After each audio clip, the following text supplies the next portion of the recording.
Operation સિંદૂર પછી ભારતની સેનાને વધુ શક્તિશાળી બનાવવાની તૈયારીઓ ચાલી રહી છે.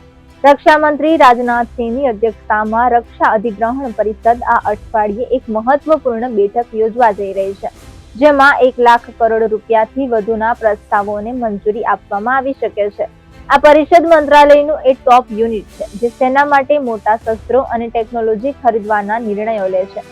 આ બેઠકમાં સેના, વાયુસેના અને નૌકાદળ માટે ઘણા મહત્વપૂર્ણ પ્રસ્તાવો મૂકવામાં આવશે. આમાં સર્વેલન્સ, હવાઈ સંરક્ષણ અને દરિયાઈ સુરક્ષા સંબંધિત સિસ્ટમો પર વિશેષ ભાર મૂકવામાં આવશે. તેનો હેતુ દેશની ત્રણેય સેનાઓને વધુ આધુનિક બનાવવા અને સુરક્ષા મોરચે ભારતને મજબૂત બનાવવાનો છે.